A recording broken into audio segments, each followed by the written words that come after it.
first question is, let's take a step back. Do you recall your first time in Naples? Oh, yes. I think it was in the 90s. My husband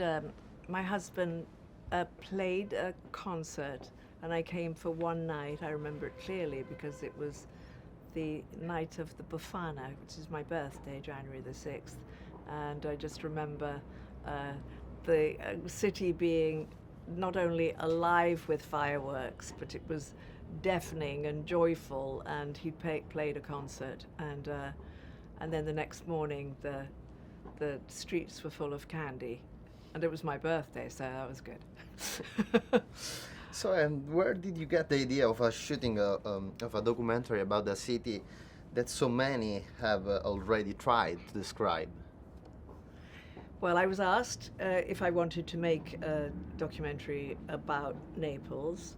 I was given a blank canvas, which was very exciting and also terrifying, because usually you work from a script or an idea that somebody gives you and you follow that idea, but in this case there was no idea at all, and so sort of coming into the city and finding the story became the story, with meeting the people on the way who have helped me create this story, by literally often me tapping on shutters, looking through windows, asking "Posso entrare, signora?"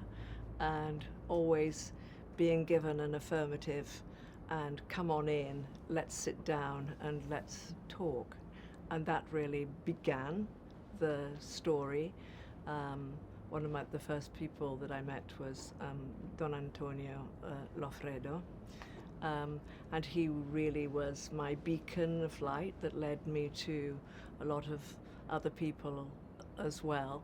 And I think that I started to fixate on not just the locals, but the champions of the city who are intent on making the city a better place, a safer place, a more inspiring for young people to stay, to inspire them to stay, because so many left Naples, that the ones that have stayed now are really rebuilding, I think, the city into being something that is so exciting.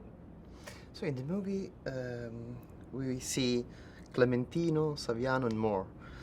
How did you pick them?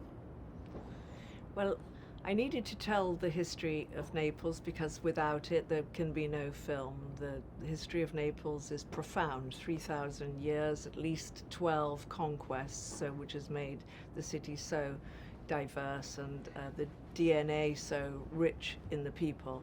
And I asked Clementino, could he please tell me a 3,000-year history in 3 minutes, which he did brilliantly by writing a rap about it. And then I put him in front of a green screen with all these incredible paintings that depicted, the conquests through that many years. And I think he did a great job.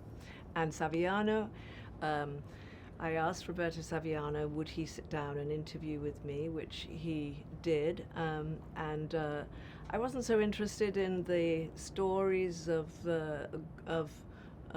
Gomorrah. I was more interested really in his life as a Neapolitan, and he tells me, very many interesting stories. Of course, we discuss the target on his back that he's had for 16 years. We also discuss the fact that he knows quite a lot about Vesuvius, because his mother was a seismologist, and so he was brought up with hearing about volcanic eruptions. So he has quite an opinion on the effect that it had on him in his life. And also, he was a kid when Maradona was playing for Napoli.